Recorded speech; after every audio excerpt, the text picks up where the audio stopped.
I'm Anna Peckham. I'm Daniel Whelan. I'm Jacob Durant. I'm Jacob. My name is Khalid Al-Balul. I'm Megan Johnson. We are Team 21015, and our project is developing diagnostics for monitoring COVID-19 patients on ventilators for secondary infection. Sponsored by Dr. Bonnie Hurwitz of the Biosystems Engineering Department and Gary Wanacott. Our project is mentored by Heather Hilsendigger. The COVID-19 pandemic has caused an unprecedented rise in the number of patients being put on ventilators. Intubated patients are at high risk for contracting secondary infections, which can be fatal, especially among elderly or immunocompromised populations. Traditionally, infections are diagnosed using a microbial culture, where the microbes in a sample are grown in the lab over the course of several days and then identified to support treatment.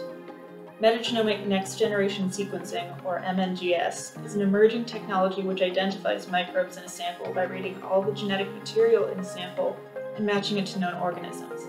This has several advantages over microbial culture. First, it is substantially faster and can return data days faster than traditional means. MNGS also allows clinicians to see the relative abundance of microbes in a sample, giving them a better picture of what microbes are prevalent and how the population is changing over time, which is not possible with traditional culture methods.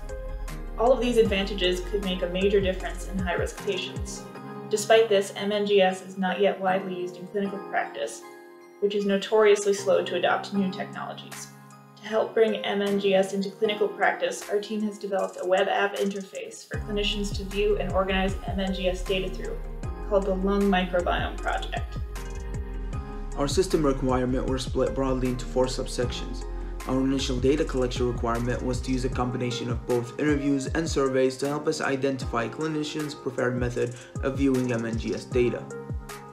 The system functionality requirements were the most extensive and included both culture report view of data and graphical abundance view of data in our app interface, as well as indicating the diversity indexes of samples, clinical relevance of microbes, and flagging potential contaminants. We also added a privacy requirement to ensure HIPAA compliance. Lastly, we had the requirement to create an informational website to help clinicians learn about and contribute their professional input to our project. We decided to write our web app in R, an open-source statistical analysis language, due to its robust collection of libraries related to MNGS data processing. We used the R-Shiny package for interface design and development. Our clinician interviews were held over Zoom, and our surveys being conducted in Qualtrics. Our system consists of 3 main blocks: the research section, the front-end interface, and the back-end data handling section. To start, the research section, also dubbed fieldwork, includes live interviews with physicians that we conducted in order to create our survey. Our survey would help validate our system and also would be a good way to get feedback from doctors on our app design and functionality. In addition, we also created a project website so anyone can learn more about our project. The next block is the front end, or the user interface, of the application itself. This is what the user will see when looking at the computer screen. It consists of all the buttons, drop-down menus, and checkboxes that allows the user to customize their experience with our app. The back-end data handling section is all the behind-the-scenes data computation that takes place. Files are uploaded and are stored in the back end as a data frame, where the data can be accessed by all the functions that run analysis on the data. This includes relative abundance or statistical analysis like the uniformity indexes we included. Our app gives users the ability to view MNGS data in multiple intuitive formats, as well as upload data of their own. We selected our culture report view as the default view based on feedback from actual clinicians who preferred a data viewing format that mimics the reports that they're already familiar with. Similar to existing culture reports, our view contains a header with patient information, sample metadata, and a table of organisms present in the sample. Physicians have the option to export a PDF of the culture report for easy printing as well. For clinicians who like to get more information, we have implemented a number of extra features. Firstly, our app enables clinicians to view multiple samples side by side. Since MNGS allows relative abundances of organisms to be measured, our app indicates how these abundances have changed for each organism over time using stock ticker style indicators, allowing clinicians to track infection progression and dynamically adjust their treatment protocols. Our app also enables physicians to filter and label microbes using the view menu. For example, you can filter data to see only microbes that appear above a certain percentage threshold. Users can also opt to view only microbes of known clinical relevance and filter out microbes that are found in the oral microbiome, which are likely contaminants to lung data. These categories can also be labeled on screen.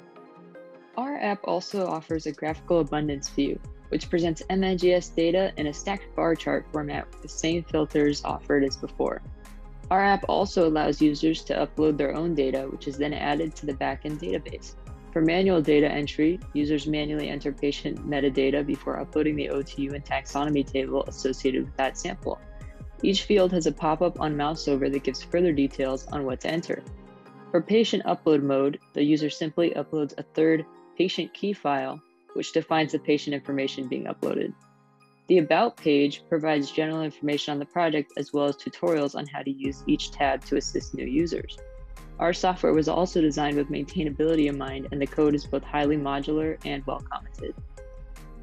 Due to the initial lack of data, there was a critical need to simulate the information in order to begin designing the web application and conduct our acceptance test procedures. Thus, we wrote in our program that produced dummy MGS data in the form of randomized but realistic OTU tables and their corresponding taxonomic tables.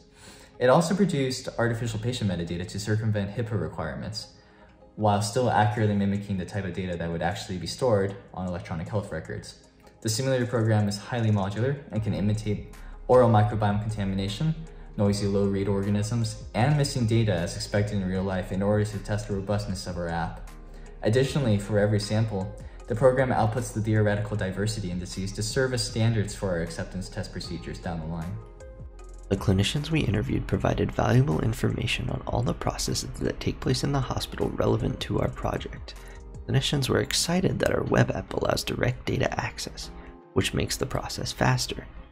We also used the information from the interviews to create our survey, which allows us to reach a broader range of physicians.